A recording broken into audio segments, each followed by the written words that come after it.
Tonight on The Buzz, we take an in-depth look at the latest updates and releases from Adobe as we talk with product managers from Premiere, Premiere Rush, Adobe Stock, and Audition. We start with Patrick Palmer, Principal Product Manager of Editing for Adobe, who showcases the latest new features in Premiere Pro CC and explains where it's headed in the future. Next, Adobe not only creates content, it makes content available to artists around the world through Adobe Stock. Dennis Radeke, Content Development Manager at Adobe, explains what Adobe Stock is and how filmmakers can benefit from it. Next, Premiere Rush is Adobe's brand new app supporting video editing everywhere, from mobile devices to desktops. Danielle, Darby, Principal Product Manager for Premiere Rush, explains why they created this new application, who it's designed for, and where it's going in the future. Next, audio has expanded its role in multiple applications at Adobe. Durin, Gleaves, Product Manager for Audio at Adobe, explains the new audio features in Adobe Premiere Pro and Audition. All this plus James DeRuvo with our weekly DoddleNEWS update. The buzz starts now. Since the dawn of digital filmmaking, authoritative, one show serves a worldwide network of media professionals. current, uniting industry experts, production, filmmakers, post-production, and content creators around the planet. distribution. From the media capital of the world in Los Angeles, California, the Digital Production Buzz goes live now. Welcome to the Digital Production Buzz, the world's longest-running podcast for the creative content industry, covering media production, post-production, and marketing around the world. Hi, my name is Larry Jordan. 2 weeks ago, Adobe released updates to all their media applications. Given the number of new features and the all-new Premiere Rush, we thought it would be useful to look at these apps in more detail. Not just the latest features, but why Adobe felt these features were important to add and what their plans are for the future. Also, Premiere Rush is a brand new application that takes Adobe into a new consumer market. In our conversation with Danielle Darby, we explore why Adobe felt that Premiere was not enough. If you use Adobe software, you'll be interested in her answers. By the way, if you enjoy The Buzz, please give us a positive rating and review in the iTunes Store. We appreciate your support to help us grow our audience. And now it's time for our DoddleNEWS update with James DeRuvo. Hello, James. Happy All Saints Day. And a wonderful Thursday and the 1st of November to you as well. So what's in the news? Well, this week in New York City, Apple introduced a new Mac Mini and MacBook Air, as well as an update to the iPad Pro. Very exciting. The new MacBook Air has a dual-core i5 processor. You can get up to 16 gigabytes of RAM and up to a 1.5 terabyte SSD. And it also comes with Apple's new Liquid Retina display. The Mac Mini returns with up to a 6-core i5 processor, 64 gigabytes of upgradable DDR4 RAM, which is huge because you couldn't do that in the previous model, and up to a 2 terabyte hard drive. And the iPad Pro comes with the A12X Bionic chip. It's rated faster than most laptops, but the biggest change is Apple has dumped the Lightning connector in favor of a Type-C Thunderbolt 3 USB connector. That is exciting. You know, I was just thinking all of these computers are interesting, but which one has you the most interested? I'll tell you, the one that I'm most excited about is the Mac Mini. Many thought Apple was going to kill off the bring your own display and keyboard device since they hadn't updated it in over 4 years. But this new model has 5 times the performance of the previous model, an improved graphics processor unit, and my favorite part is you can daisy chain them together to create your own render farm. Well, I will confess that I've already put my name on the list to get a new Mac Mini, and I'll let you know what I find out when it arrives. I can't wait. So that's Apple. What's our number 2 story? Well, DJI is investigating sudden power loss in their Inspire 2 and Matrix 200 drones. The problem centers around the TB50 and TB55 batteries that are reporting incorrect power levels to the device, and it causes a sudden power loss, which has caused a few of the drones, mostly in the United Kingdom, to fall out of the sky. But fortunately, there have been no injuries, no property damage other than the drones themselves. So there's no real need for widespread concern. DJI says that users should update the battery firmware, and I think that's a wise move. Who knew that batteries needed firmware? Well, drones falling out of the sky is enough to concern anybody, whether it's in the UK or anywhere else. What are we doing here in the US to address this issue? The FAA and the Civil Aviation Authority in the United Kingdom have both issued safety notices, and DJI is working with both government agencies to determine the exact cause. Meanwhile, these drone models are grounded in the UK until a fix is made. The battery issue has only been found in a handful of devices, and when you consider how many are made, even a 1% failure rate will equate to more affected than we are comfortable with. Good point. Okay, that's story number 2 with DJI. What's story number 3? The popular thing for independent filmmakers to do these days is to rent your gear when you're not using it through these so-called peer-to-peer gear rental services. KitSplit is one of the most popular. What it does is it enables content creators to rent out their gear to fellow creatives. Well, this New York photographer reported that his Canon EOS 5D SR was not returned by the person who rented it, and he filed a claim with the insurance and with the police department, but neither are helping him due to a legal loophole called voluntary parting. And the gear insurance agency is not going to pay his $4,500 claim for the same reason. Well, now, wait a minute. That doesn't sound right. What does voluntary parting mean?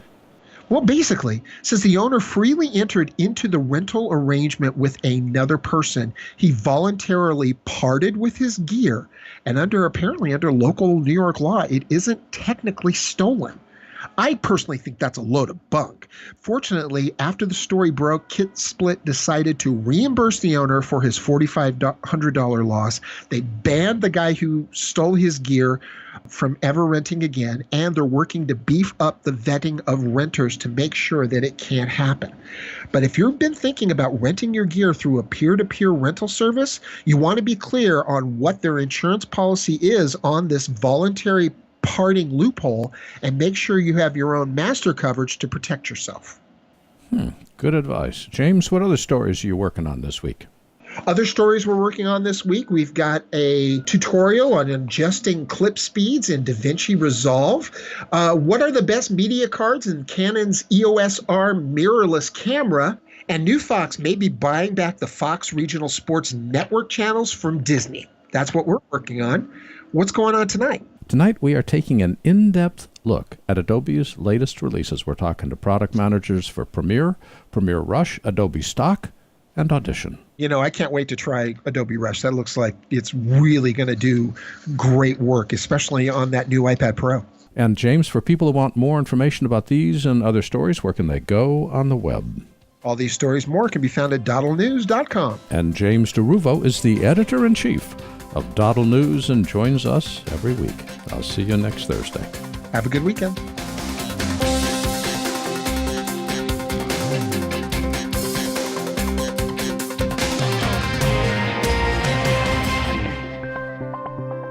Here's another website I want to introduce you to, DoddleNEWS.com. DoddleNEWS gives you a portal into the broadcast, video, and film industries. It's a leading online resource presenting news, reviews, and products for the film and video industry. DoddleNEWS also offers a resource guide and crew management platform specifically designed for production. These digital call sheets, along with their app, directory, and premium listings, provide in-depth organizational tools for busy production professionals. DoddleNEWS is a part of the Thalo Arts community, a worldwide community of artists, filmmakers, and storytellers. From photography to filmmaking, performing arts to fine arts, and everything in between, Thalo is filled with resources you need to succeed.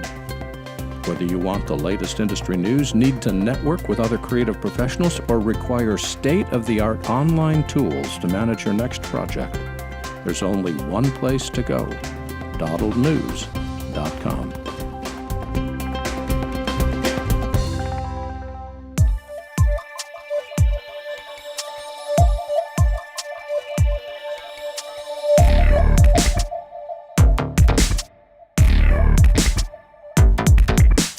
Patrick Palmer is the principal product manager of editing for Adobe. As such, he's responsible for the overall strategy of Premiere Pro CC and Adobe Media Encoder CC. Patrick is also a worldwide spokesman for Adobe Creative Cloud for professional video and can often be found leading seminars and workshops on cutting-edge technology. Hello, Patrick. Welcome back. Hello, Larry. Thanks for having me. It's always fun chatting with you. Patrick, tonight we're devoting our entire show to looking at the new applications and updates from Adobe. And I want to start with your lead application, which is Premiere Pro CC. What are the key new features? We're updating the application in areas where there is high usage and where there is demand for new features. The application is rather feature-rich as is, but there is always an opportunity to improve workflows to either do things faster or allow you to punch above your weight. So the first area where you see an improvement is selective color grading. Arguably, in Lumetri, in the workflow that you got, there's a lot that you can do, but doing things faster for selective color grading, like you want to tone down skin tone, or you want to give the sky a slightly different hue, or create a different kind of color contrast there, those things are doable, but they're complicated to do the way it is in most applications. So we looked at the design of color curves specifically. Think of things like hue to hue, hue to saturation, hue to luma. It turns out that the design that's been used in the industry for decades wasn't very user-friendly. So the first thing for us to do here was to look at why that is and how an editor can use those tools and be productive with them. So if you look at the new design, it's actually pretty compelling that we're always giving you information about where you're going with either one of your changes. It sounds very simple, but seeing the target of a change, like hue to saturation, how much you're getting into the saturated or desaturated zone, just makes all the difference in not having to look at a tutorial for it because the tool itself explains itself. The same thing could be said about the motion graphics workflows. We've had that for a couple of years now, that you can bring in motion graphics templates from After Effects. We're actually investing more deeply in things that make you work faster with them, giving you options that users have demanded now that we've got the workflow. Here's a simple example. We had the opportunity to give you control over fonts, but it was rather complicated and clumsy, and it was never an on-off situation for the author in After Effects. Now it really is. We're looking at the motion graphics template workflow really as something that the After Effects artist is turning into an author versus your coworker in most things. But that means sometimes if you want to stay on brand, certain things shouldn't be available to you. Maybe the font is actually already locked down. If it isn't, if that's where you need flexibility, we now have a beautiful way of plugging that into the workflow and giving you full control in that area. It's also true that it's now segmented. We noticed that the workflow for most of our users has changed over the last year. They're doing a lot more complexity within that workflow. So we're now giving you segments within the template workflow that allow for an easier structure, something that actually looks better when you first get into a new motion graphics template. And it's also, quite frankly, just easier to keep track of the few things that you might be changing frequently, folding other things down. Again, mostly about the user experience. It's not so much a big feat in technology, but it makes everything just look better, works more smoothly, and is more approachable to you. Patrick, before you move on, because I know there's a lot of other stuff that's in Premiere, one of the things that I've been reading on social media is that with these features, the new selective color curves in Premiere and the new motion templates, is that Adobe tends to be copying features from other programs, color grading in DaVinci Resolve or motion templates from Final Cut, rather than innovating on its own. How would you respond to that? There's an easy answer here. Innovation is not just done purely by doing something that has not ever been done before. I think it's done by looking at a problem holistically, coming up with a design that just works, and then using the underpinnings here to make it work smoothly and effortlessly. Specifically, the color grading example is a good one. Curves, as I mentioned, have been around for decades. I don't think we've not had it in the application because we couldn't do them. We didn't have a way to express it in such a way that it was super meaningful to an editor. So I think there is this distinct difference. Can you use this tool in the editorial context is very different from saying it did exist in a color grading application before. And you'll find that this is true across the board for many of the things that we're doing. It's not necessarily about whether it's been someplace else first. It's mostly about, is it meaningful to our large customer base the way we present them with that feature now? So we've talked about the new selective color curves, and we've talked about the new motion templates. What's another couple key features? One thing that's near and dear to my heart is certainly to talk about performance and file format support. We made a really big investment here, and we continue to do so, and it's something that our users demand, because in some areas it's actually true that we didn't put the foot down in giving you the best-in-class experience that our users have come to expect. So we're doing this across the board. It's not really just one specific thing. It's also not limited to a specific platform or OS. It's really just making sure that you're having a great experience with the largest range of work that you do with the product ever possible. We've got a number of new formats in here, and certainly all of the detailed information is available at our website. But what's more important here is that on a very large footprint of hardware, we're accelerating some of the most popular ones, such H.264 and HEVC. The technical part here is called hardware-based encoding and decoding, which means we're using more of the hardware available to us in parallel to giving you CPU and GPU opportunities for processing. But the real-world experience is that things are just better for you in the way you do all the work that you do throughout the day, whether that's slicing and dicing, picking the right kind of media, doing a composite with it, throwing those motion graphics templates on top of it. It's also across the boundaries. As we're talking Premiere here, you can't actually quite ever see it in isolation anymore. You have to factor in that our customers use After Effects in combination with it. They use Dynamic Link all the time. They use those motion graphics templates. So whatever we can do to accelerate those workflows, and we've done that with this release specifically for the expressions engine in After Effects, it has ripple effects towards Premiere Pro. So it's a game that we play across boundaries of the products. One of the things that impressed me the most was the ability to add hardware encoding and decoding for H.264 and HEVC, because that has so restricted what we could do with Media Encoder, because it was all software-based and it was extremely slow. How much of the ability to optimize for the Mac or optimize for Windows is limited because you're running on both programs and you have to have code that works on both? There's no easy answer to that because certainly there are things that represent limitations, but it's our job to make sure that that becomes transparent to the user, meaning you don't usually need to know. What I mean by that is that while there are differences, largely the expectation obviously is that you just mentioned those two formats, H.264 and HEVC, that you'd have a good experience. But there's technical complexity underneath that ideally I'd actually like to hide if I can and just make it a great experience. And so we have opportunities to do this on both platforms. It mostly means that we need to invest in different technologies, and that's pretty much what you see us do all the time across the board. So we're looking at bottlenecks at the moment to see throughout a production pipeline where we can improve and just basically, without you necessarily paying a lot of attention to the problem, on both platforms, just get a best-in-class experience. We're going to be talking with Danielle Darby, who's the principal product manager for Premiere Rush, in just a few minutes. But from your perspective, how does Premiere benefit from having Premiere Rush in the family? There is something to be said about this desire to start your work anywhere and whatever is available to you. I see a good extension to the Premiere Pro pipeline here, as essentially you can start working on a phone on something that's just a rough draft and then continue your work on either a desktop using still Rush or get into Premiere Pro eventually. There is a handshake that we've designed, very deliberately so. You need to get into the Premiere world eventually if you have someone working with you who is that expert in using all of what it's got and using all of the pipeline. So I think from my point of view, there is an on-ramp. We'll actually have to wait and see for the next couple of months to see where users are pushing us in that regard. We're very open to see whether or not there is more than what we see today beyond this on-ramp. So you're not worried about Rush eroding Premiere's market?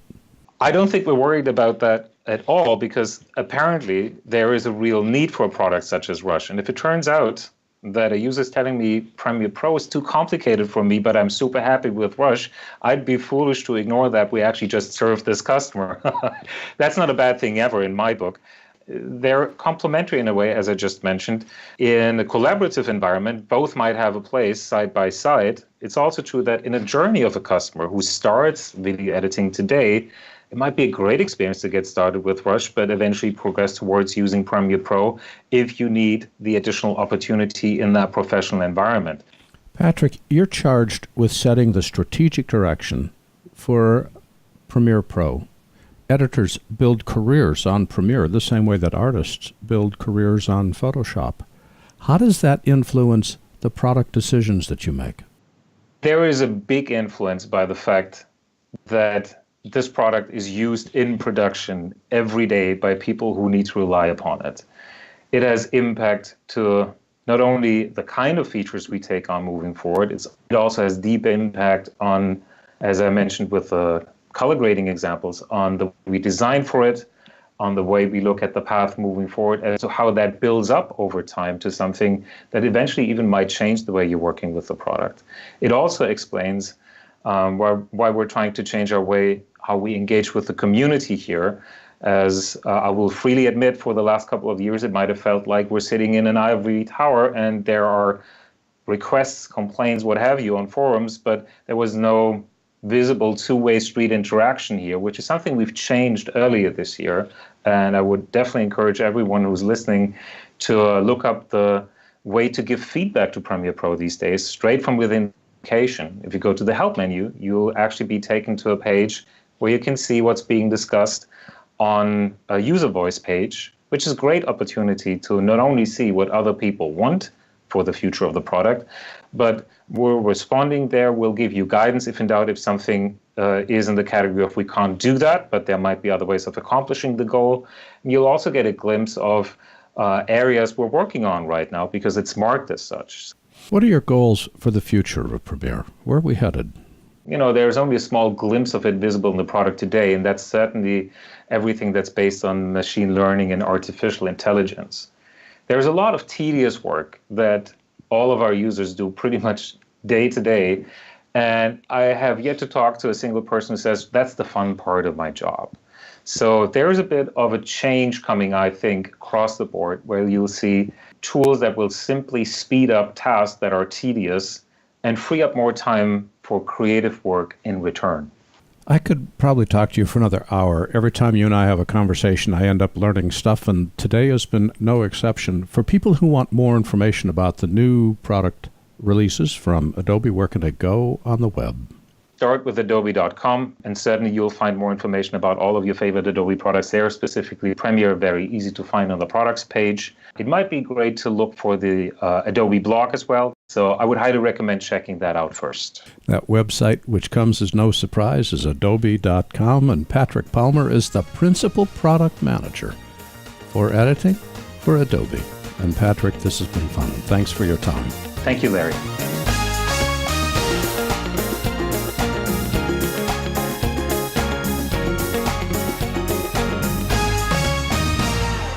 Dennis Radeke is the Content Development Manager for video at Adobe Stock. This means that he oversees Adobe's acquisition strategy for motion content as well as developing key partnerships and relationships. Hello, Dennis. Welcome. Thank you so much for having me, Larry. I really appreciate the opportunity to talk to your listeners. I'm glad to have you on because you are the best person that can explain to me what is Adobe Stock. Adobe Stock, simply put, is a content marketplace. The reality is that we have deadlines more than ever before. There's this idea of content velocity. When I was editing pieces, I had, a week or 10 days to get something done. And then several years ago, it was kind of down 3. And now it's kind of like, hey, can you get it tomorrow, preferably morning, That's a constant pressure. That's no surprise to anyone that is in the creative space right now, that Adobe Stock really can help fill that need. Is it perfect for all situations? No, sure. But if you need to get something done, get something high quality, whether it's an image, a video, a template, you name it, this is a way to get content velocity to keep up with you so that you can meet your deadlines. There's a lot of other stock footage companies out there. Why should a filmmaker consider Adobe Stock? One of the best answers is the depth and breadth of Adobe Stock. So we have, specifically to video, over 8 million HD and 4K clips that are in the library right now today. And we're working with cinematographers, videographers, and filmmakers from around the world to get the best content that's out there and put that out on the marketplace. The other real answer for me, as a longtime Adobe products user, is the native integration inside of apps like Premiere Pro, After Effects, Photoshop, you name it. I describe it as my happy place, right? So when I'm editing in Premiere Pro, I call that my happy place. And anytime I have to kind of get out of my palette of colors, my preferred app like Premiere, Photoshop, or After Effects, then I'm kind of less happy. The native integration inside of Premiere Pro so that I can search, preview, download, and even license the content directly within Premiere Pro, for example, without ever leaving the application, to me is really important because it allows me to see that content in the context of whatever I'm trying to do. So those are a couple of the reasons. Adobe Stock is tightly integrated in with Adobe's products, but if I'm editing on Avid or Final Cut, does that mean I can't use Adobe Stock? No, of course not. Adobe, I think, is passionately committed to all creatives, and certainly Adobe Stock is committed to that as well. So while I do love and prefer the integrated workflows directly within the applications, there's plenty of reasons to be going to the website. So at Adobe Stock, you've got rich filtering options. We're using Sensei or artificial intelligence and machine learning to help make the process of finding the right image, the right vector, the right illustration, the right video more efficient and quicker than ever before. So the stock website is out there for any creative, regardless of what application that they're using. My understanding is that in the announcements that Adobe made at Adobe Max, Sure. They also announced improvements to Adobe Stock. So what's the new news with Adobe Stock?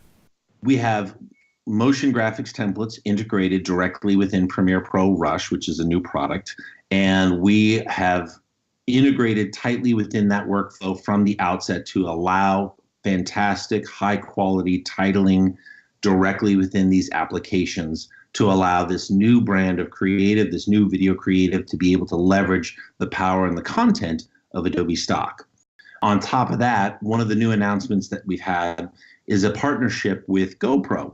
As you know, GoPro is a great active lifestyle brand. They make fantastic hardware and cameras that are very portable and they're waterproof. And guess what? They're not only affordable, but they also shoot fantastic 4K content. And we're very excited to announce that, we have a curated high quality collection with GoPro out on Adobe Stock right now, and we'll be continuing to build out more content and activities with GoPro as we head into 2019. And then finally, the integration that I've already kind of talked about, we're always working on looking to improve it. So there's whether it's new content or new integrations, these are things that we're always innovating on. So one other thing that I can mention on motion graphics templates, at Adobe Max, we also shipped a number of free motion graphics templates that are also data-driven. So for example, many business people are having an increased need to provide visual information, whether it's in PowerPoints, whether it's internal video communications, or et cetera. And we live in an increasingly data-driven world. And so these motion graphics templates allow us to accept CSVs, or basically data, and to drive those animations with that data. That's really exciting as well. All told, we have more and more free content on Adobe Stock for our users than ever before. Well, you mentioned an interesting phrase. You talk about curating the GoPro content. Are the materials on Adobe Stock curated? Yes, curation versus moderation, there's a difference in terms. Curation means we look at it. Larry, you go and shoot a particular scene and you have maybe a model or an actor or something like that, and you do several takes of that. Curation is finding out of those 5 shots which is the very best one, right? So in a lot of the content, certainly in our premium images in Adobe Stock, those are extremely high quality images from world-class photographers around the world making a full-time living at photography. For example, these premium images, they can give us like 1,000 of their very, very best images, and we might only take 10 or 20%. So that's the process of curation. We do that with a lot of our different content types. Other ones will allow just more of a moderation. We look at every single asset that comes to Adobe Stock, every single one. And today, there's over 130 million total assets. So how do we find stuff? I mean, the search has got to be really a challenge. Yeah, isn't it? I mean, with you talk about 130 million assets, the question then becomes, well, that's great. I know I'm going to be able to get or find what I want, but how do I find it, right? And so that really leads to Adobe Sensei. Adobe firmly believes that machine learning and artificial intelligence should be leveraged to help facilitate the mundane tasks for the creative. So finding, everyone knows that has worked on a stock site, whether it's for video or images or what have you, has dealt with the fact that they've done some search, they put in some keywords. How do I find the right thing that I'm looking for and find it quickly? And so Sensei is one of those things that we're putting to work at Adobe Stock right now today to help facilitate that. So for example, one of the ways that I certainly use Adobe Stock on the website and find the images that I want is a combination of technology. So I might type in a keyword. So for example, if I type in forest or mountains, you can imagine there would be an enormous number of assets that could show up there. But how do I find the ones that are really interesting? What's in my mind? How do I connect that way? One of the things that we do today on the stock site is allow visual search. So for example, you could take an image that you found, or maybe there's an image on the stock website that you like, but isn't quite the right one. You can either upload or drag and drop that image from the stock website up to a hot zone, and then Sensei on the stock website will look through that, do the analyzation, and then present results that are more in line with what you're doing. What I find is that you take something like a visual search or some of the filter options that you have combined with keywords, and I'm getting the results, high quality, high number of results that I'm interested in very quickly. That is some very, very cool technology. You're a content development manager. Does this mean that filmmakers can make money by contributing footage to Adobe Stock?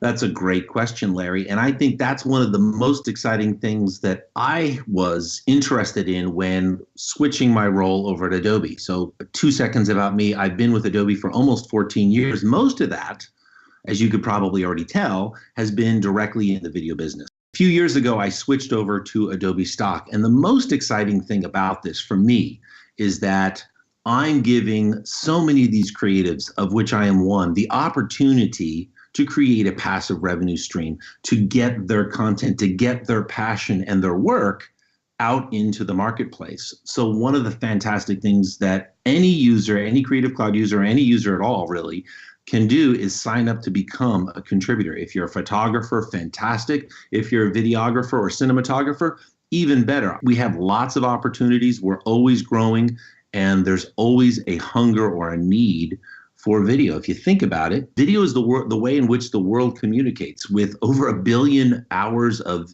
YouTube consumed per day, video is the coin in which the world communicates. And stock can be a great way not only to help people tell their stories, but to help build a revenue stream for your passions, to help get you that next camera, to get you that next, piece of equipment that you're looking for. So if people are interested in finding out more, they can go to contributor.stock.adobe.com and sign up. Dennis, for people that want to learn more about what Adobe Stock offers, where can they go on the web? The best and most simple way is to go to stock.adobe.com. And if you'd like to visit the video landing page, that's the same thing, stock.adobe.com/video. And Dennis Radeke is the Content Development Manager for video at Adobe Stock. And that website is stock.adobe.com and stock.adobe.com/video. And Dennis, thanks for joining us today. Hey, thank you, Larry, for the opportunity.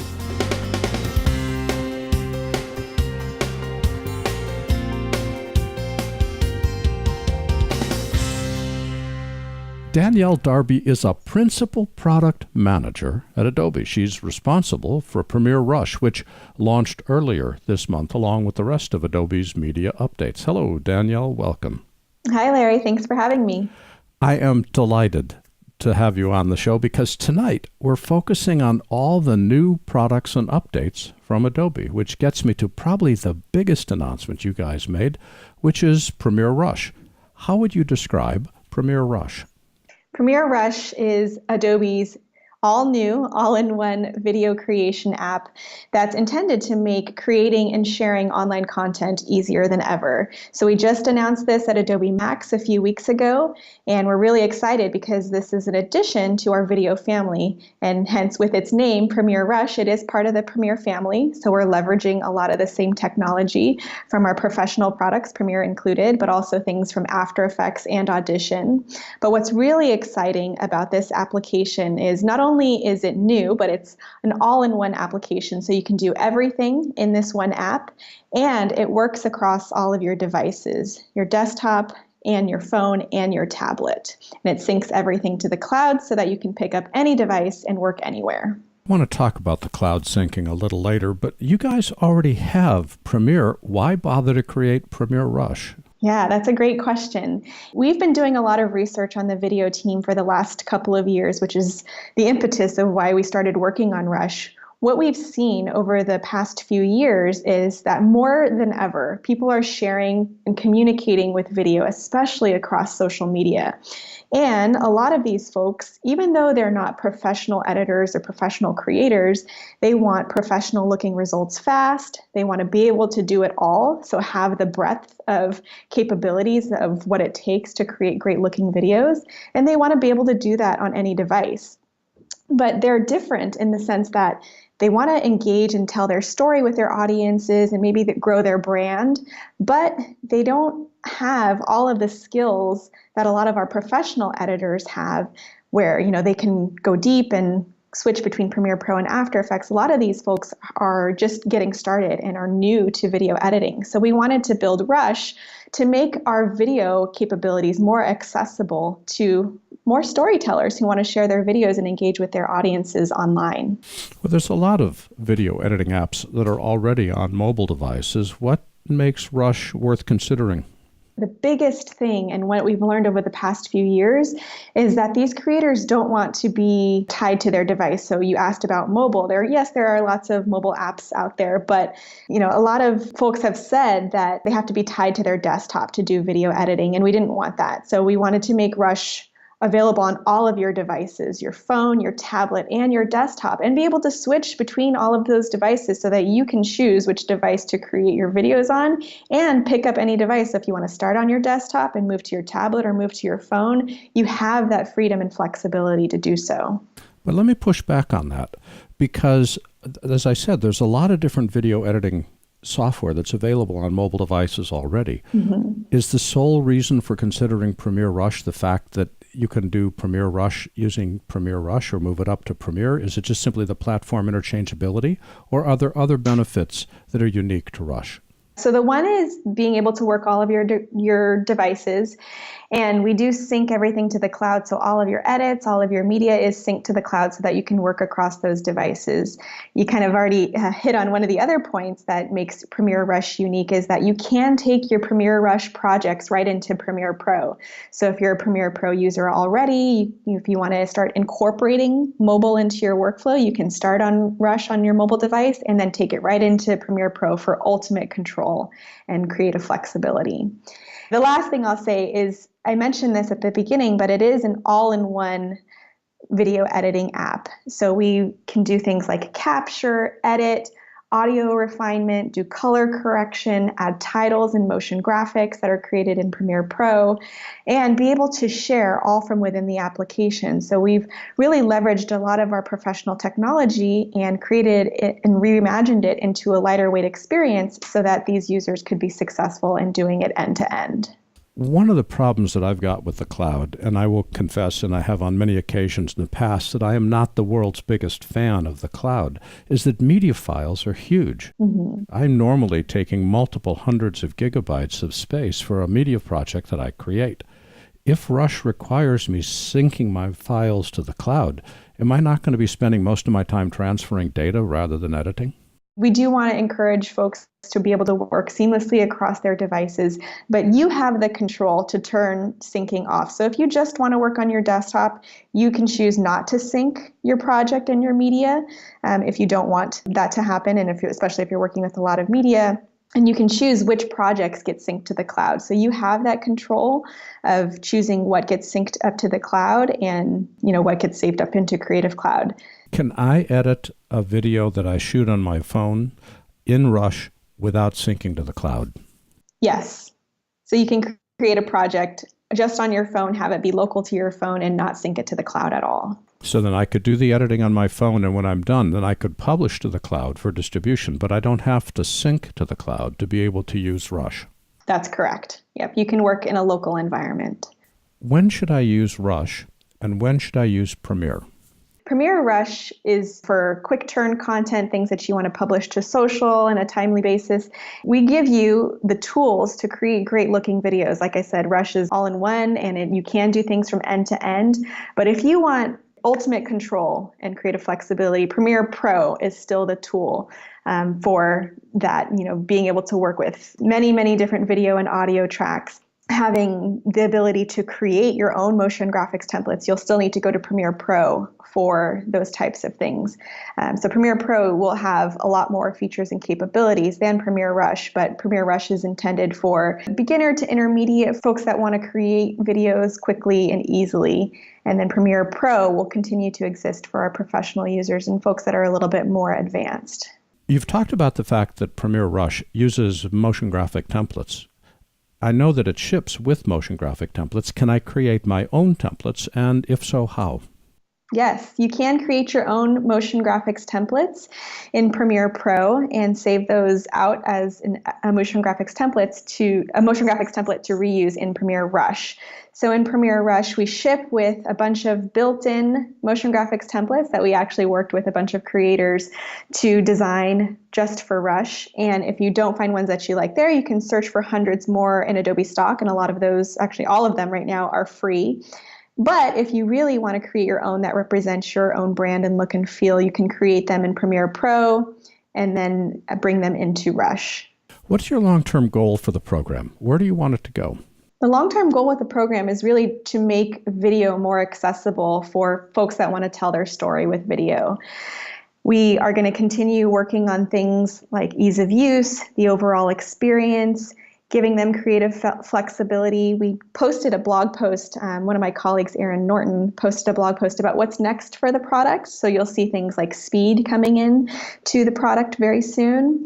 And then things like publishing to social media. We know that that's been a huge pain point, and it's a time-consuming and overwhelming process for a lot of creators that are wanting to share their videos to social media. So that's another area of investment that we want to continue optimizing. Danielle, you've probably been working with this far more than you ever want to admit. So you've seen Project Rush become from Project Rush to Premiere Rush to be released. What gets you most excited about this program? The creators and the stories that they're telling with Premiere Rush.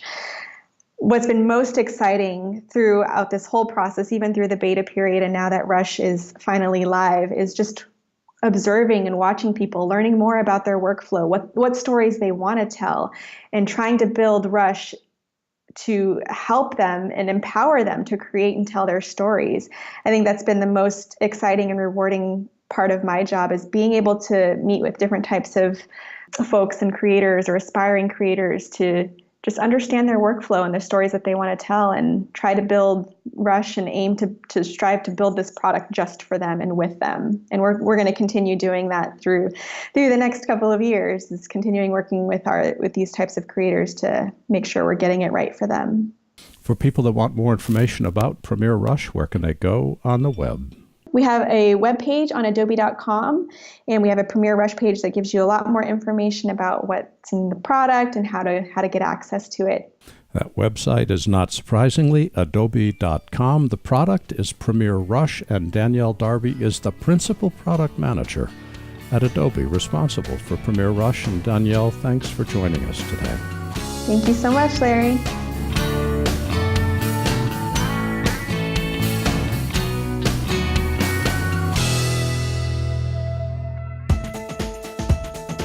I want to introduce you to a new website, Thalo.com. Thalo is an artist community and networking site for creative people to connect, be inspired, and showcase their creativity. Thalo.com features content from around the world with a global perspective on all things creative. Thalo is the place for creative folks to learn, collaborate, market, and sell their works. Thalo is a part of Thalo Arts, a worldwide community of artists, filmmakers, and storytellers. From photography to filmmaking, performing arts to fine arts, and everything in between, Thalo is filled with the resources you need to succeed. Visit Thalo.com and discover how their community can help you connect, learn, and succeed. That's Thalo.com.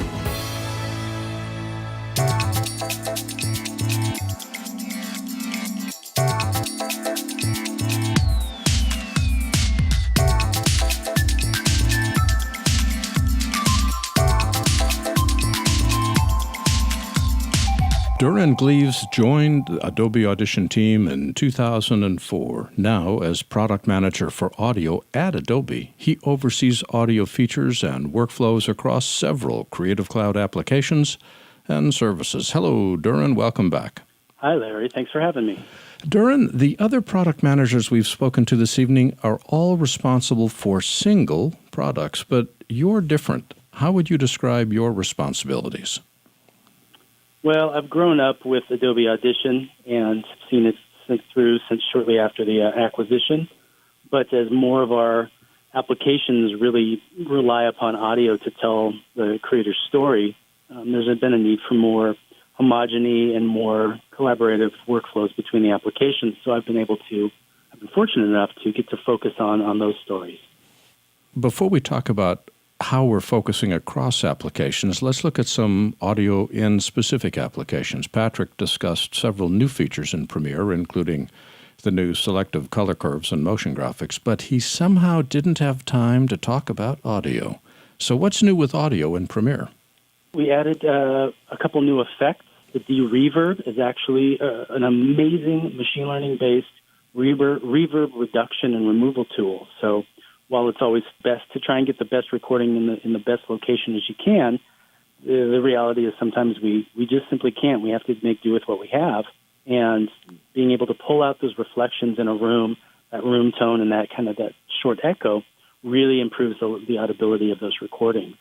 A new denoise runs alongside of that, which replaces and updates the essential sound panel as well, and really provides significantly faster, better noise reduction in real time without any additional process. Well, noise reduction is magic in and of itself, but pulling out reverb, I don't know how you guys do that. What's the idea behind it? Well, we've been calling it the holy grail of audio effects for a long time, and it's a really hard problem to solve. There's been some advances in what's called deconvolution in image processing and video, but it's still a tricky problem to solve in sound. And so this is really based on analysis of thousands and thousands of recordings of reverb that has been removed, or the same recording in a space with reverb, and really training the algorithm to identify what's reflection and what's signal and take out the unwanted part while leaving the good parts. Well, one of the things that Adobe refers to on its website is the concept of intelligent audio cleanup. What do you mean by this phrase? It doesn't rely upon the user as much as some of our effects have in the past. It doesn't rely on a bunch of complicated parameters. It doesn't rely on the editor or the creator to go in and identify what is noise or what is reverb. It's intelligent in that it really understands that stuff right up front.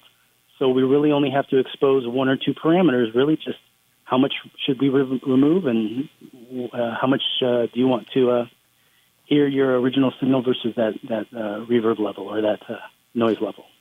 Well, I think These new improvements to Premiere are amazing, but let's talk about the program that you and I really care about, which is Audition. What's happening that's new there?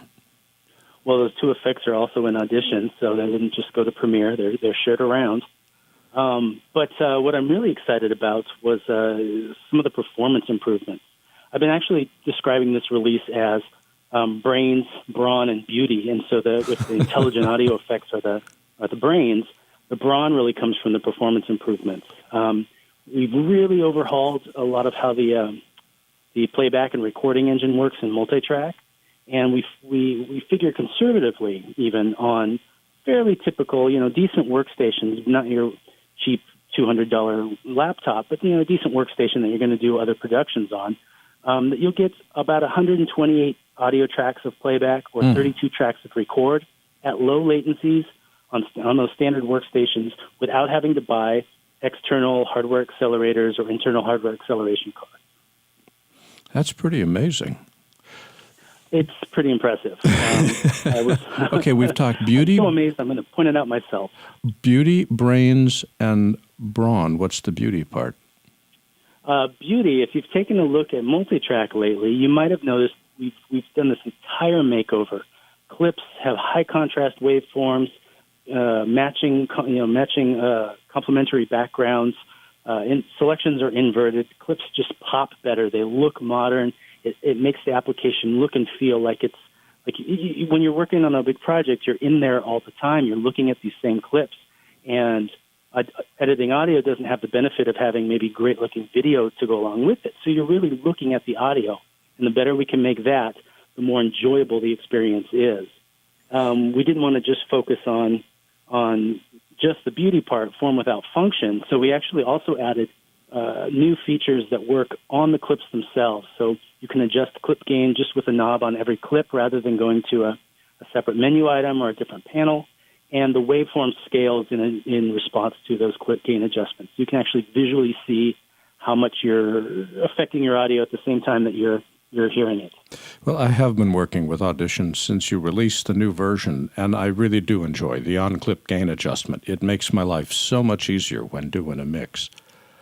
That's a fantastic quote for the back of the book. I was just thinking, your portfolio spans multiple applications, and audio goes from Audition to Premiere to After Effects.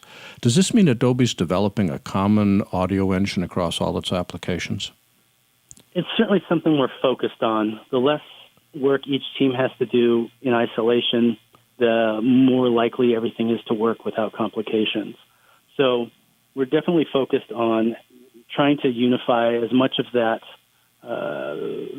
code and those engines as we go, those frameworks as we can, not just for playback or rendering, but also the projects themselves, and really focusing in the future on how can we make collaboration between the applications, this interchange problem, better and smoother and more transparent.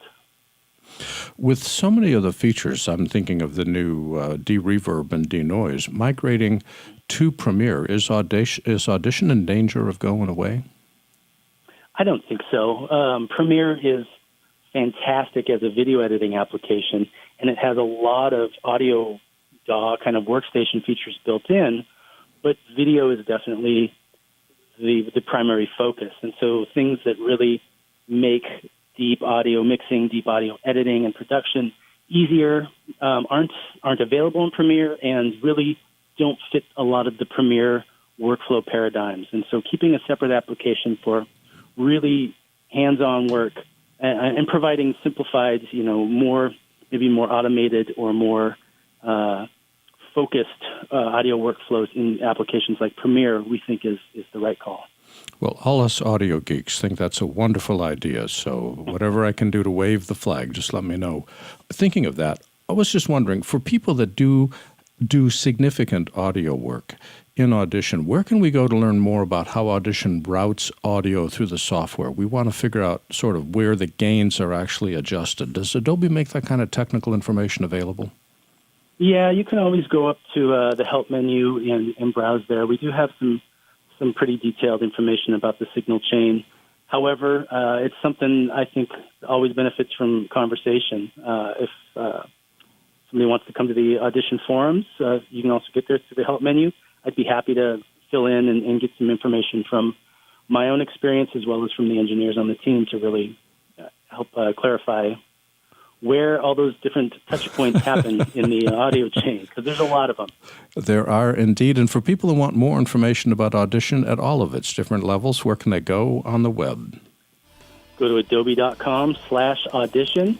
You can also go into the help menu and choose Provide Feedback if you want to make a feature request and vote on other ones. And we are actually really motivated to source those and let our users provide guidance on what we have in the future. And Durin Gleaves is the audio team leader for Audition. Durin, thanks for joining us today. Thank you so much, Bye-bye. Larry.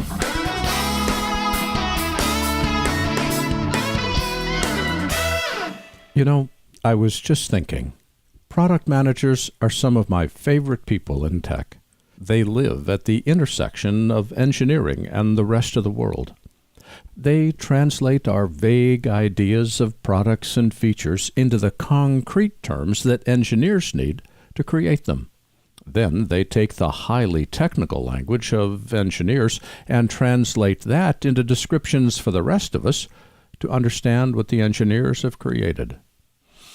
A good product manager is an amazing mix of left and right brain talent. And this group at Adobe is among the best.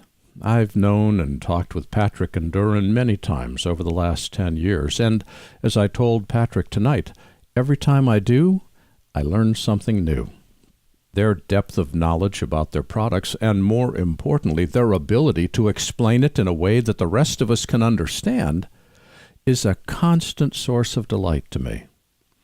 The software we rely on and work with every day, whether from Adobe or Apple or anyone else, is highly technical and deeply complex. Yet, from our point of view, it needs to be easy to use, easy to understand, and bulletproof. There are days when I look at a piece of software and marvel that it even works at all, much less works as well as it does. It takes an extended team of talented people throughout a business to create and maintain successful software. But, to use a football analogy, if there was one person to pick as quarterback, that would be the product manager. It was fun to talk with all these folks this evening, and as always, I learned something new.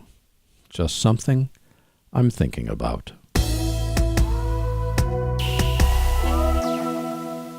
I want to thank all our guests from Adobe this week. Patrick Palmer with Premiere Pro, Dennis Radeke with Adobe Stock, Danielle Darby with Premiere Rush, Durin Gleaves with Audition, and, as always, James DeRuvo with DoddleNEWS. There's a lot of history in our industry, and it's all posted to our website at digitalproductionbuzz.com.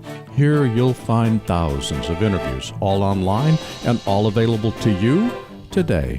And remember to sign up for our free weekly show newsletter that comes out every Saturday. Talk with us on Twitter at DPBuzz and Facebook at digitalproductionbuzz.com. Our theme music is composed by Nathan Doogie Turner, with additional music provided by smartsound.com.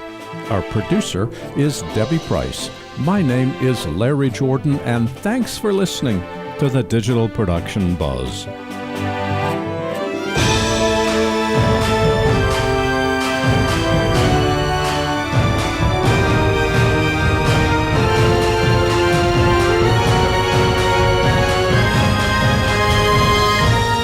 The Digital Production Buzz is copyright 2018 by Thalo LLC.